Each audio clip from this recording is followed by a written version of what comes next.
Hello and welcome back to the sideboard here at the Star City Games Invitational in Indianapolis, Indiana. My name is Ruben Bressler and I am joined by notable caster of Stoneforge Mystic, Joe Bernal. Hello. You haven't stopped casting Stoneforge Mystic since it was printed. Nope. Even when they banned it from Standard, and you just... Yeah. Thankfully they haven't gotten rid of it in Legacy yet. Thank God. It's actually fallen out of favor a little bit recently, but you've decided to bring an Esper Stoneblade variant that you're calling Supreme Blade. To this tournament. So talk to me a little bit about why you're playing an Esper Stoneblade variant in the Invitational. So the older Stoneblade decks, they can't really compete in like the current metagame. It's still a fine deck. It just, Shardless Bug does what it's trying to do much better. Yeah. So you have to change a lot of stuff. The core of the deck is still very strong. Stoneforge Mystic and Jace, and then a counterspell package and some discard. So like that's still great. But you have to change things up. So what I was noticing is that a lot of the decks right now are really soft to Supreme Verdict. They really just fold to it, a lot of them.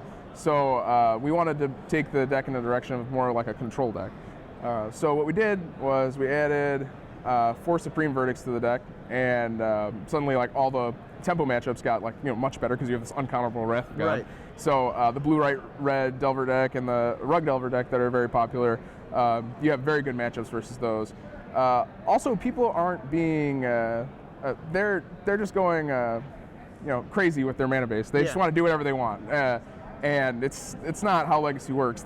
I mean the decks can win. Obviously, you don't have to tell me about trying to punish greedy mana bases. Yeah. Of course, we had Caleb in here with his 4-color mana base. Yeah. People are stretching into 4th and 5th colors all over the place. Yeah, you got to punish them. And this deck certainly is punishing that with one of my favorite cards, the one that I got a SCG Open Top 8 with, also another 3-mana enchantment. Most people are trying to win the game with different Urza Saga rares, like Sneak Attack and Show and Tell. No, not this one.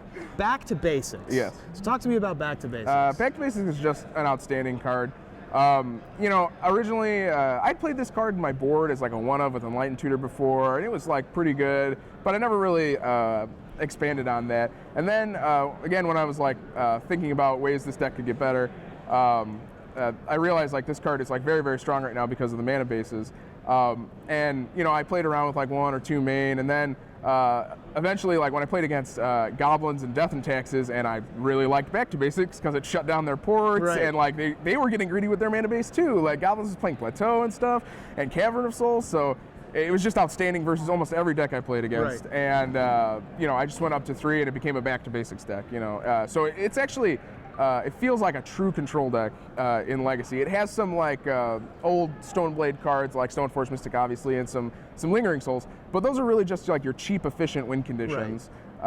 It can really drag the game out for a long time, and it has inevitability. Yeah, a lot of the support structure has changed to be able to fight decks like Shardless Bug and Sneak and Show on different axes. Punishing the mana base is not really something that Esper Stoneblade is known for, and so something like Back to Basics is almost completely unexpected out of an Esper Stoneblade deck. If you see a Stoneforge Mystic, you're like, all right, I can just play out all my lands. Yeah, fetching down basics willy-nilly. And in this deck, because usually you only play like 1 or 2 Wastelands as your chief ways to punish that, but this deck certainly punishes way more than that. A couple other ways that you're really good at fighting Shardless Bug decks in particular is ways to deal with their targeted spells. So you have Negate in the main deck, which I don't think is a card that many people are expecting. Also a very good choice for this tournament because Blue-White-Red Control picked up in popularity, so you're able to counter things like, I don't know, Jace, Terminus if you need to, very unexpected large sorcery speed spells. And you also have Misdirection.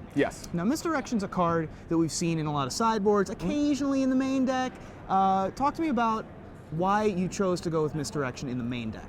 Well, you needed ways to, like, you can defend yourself against Hymn to Torok, which is like obviously good versus any control deck. So like Misdirection does that very well. It's like the best way to interact with that. Plus, like against Shardless, it's just insane. It does everything you want.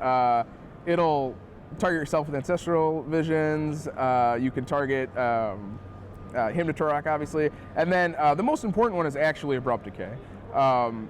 They don't have much removal, and Abrupt Decay is like their most important one. So they'll hinge on it, and they'll keep mana up and try to kill Back to Basics, or try to kill Stoneforge Mystic, which is huge. Like normally Force of Willing a removal spell on your Stoneforge Mystic is wrong. You just let it die, brainstorm the equipment away, it's great. But when you have misdirection, it gets great. Yeah. You just like redirect their Abrupt Decay at their Tarmogoyf, suddenly they're placing a Batterskull and they're just dead. They really don't have much to do. Sure. So, it's very important in that matchup, and it's also just good versus a lot of the matchups right now. There's a ton of spot removal, so like the same thing applies with your Stoneforge Mystic. And it's fine at finding a counter battle too. It's not great versus combo, but if they're going to get in a counter fight with you, it's excellent. Yeah, people are so used to fighting Stoneblade decks in one way. Yes. This deck has so many other ways to win games that it's probably just opponents are just confused by what's going on. A lot of the time. Like they don't expect Stoneblade to have like a hard counter. They don't expect you to have anything that redirects. And then I played against someone today who I played my 4th Supreme Verdict versus him, and he just was like very baffled. He didn't understand that what was going on. Yeah, because he's playing a tempo deck, right? So he's got this hexproof guy in this format, and it's just great. But he just died to Supreme Verdict. So it was just an excellent card right now. So yeah. And if we're getting people with the main deck, we're also getting people with the sideboard. I want to talk first about Notion Thief, which has picked up. Everyone has a Notion Thief story at this point. Yeah. And you have 2 from today. Yes. And a lot of people look at Notion Thief as just a cute card. It's like there are great stories that come out of it. It's a blowout like once a tournament, but over 8 rounds of Legacy, you don't actually want it. In this deck, though, you say that you actually want this for several reasons. Yes. So go into that. So obviously it helps in the Shardless Bug matchup. You have a couple cards that you want to take out. Like you have some main deck Flusterstorms that are pretty weak versus that deck, and you also have you want to take out like 2 Force of Wills because it's not really great in that matchup, and you already have misdirection. So it's excellent versus that matchup, so you definitely bring it in.